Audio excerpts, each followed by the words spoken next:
এই জন্য আজকের যে সরকার আছেন তাদেরকে বলতে চাই, আপনারা সঠিক ভূমিকা নেন। মাননীয় প্রধান উপদেষ্টা আপনার চতুর্দিকে কিছু দুষ্ট চক্র অবস্থান করছে, আপনাকে বিভ্রান্ত করছে। এই সকল ইমামদের বিরুদ্ধে মুক্তাদিরা প্রকাশ্যে চিৎকার করে যদি লুকমা দেয়, তাহলে যে পরিস্থিতি তৈরি হবে সেটি আপনার পক্ষে সামলানো সহজ হবে না। তৎকালীন বিরোধী দলের নেত্রী শেখ হাসিনা অনেক আগেই প্রকাশ্যে ঘোষণা দিয়েছিলেন যে লগি বুঝে আনার জন্য। সেটা তো খুব স্পষ্ট ছিল, ওরই একটা সংঘর্ষের জন্য তার লোকদেরকে জমায়েত করেছিল। একটি রাষ্ট্রের কি দায়িত্ব থাকে? যখন রাষ্ট্র দেখে সেখানে একটি সংঘাতের আশঙ্কা থাকে, সংকটের আশঙ্কা থাকে,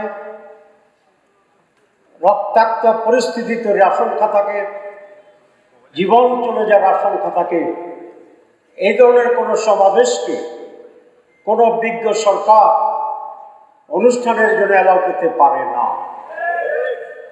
উচিত ছিল সেই সরকারের হাসিনার এই সমাবেশকে নিষিদ্ধ ঘোষণা করা, এবং সেটাই যদি হতো তাহলে এই অনাকাঙ্ক্ষিত দৃশ্য এবং পরবর্তী যেই ফেসিবাদ এবং স্বৈরাচারের সূচনা যেটার মাধ্যমে হয়েছিল আমাদেরকে সেটি ভোগ করতে হতো। এই জন্য আজকের যে সরকার আছেন তাদেরকে বলতে চাই, আপনারা সঠিক ভূমিকা নেন। মাননীয় প্রধান উপদেষ্টা আপনার চতুর্দিকে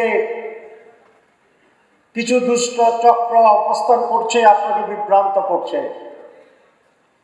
এই সকল ইমামদের বিরুদ্ধে মুক্তাদিরা প্রকাশ্যে চিৎকার করে যদি লুকমা দেয়,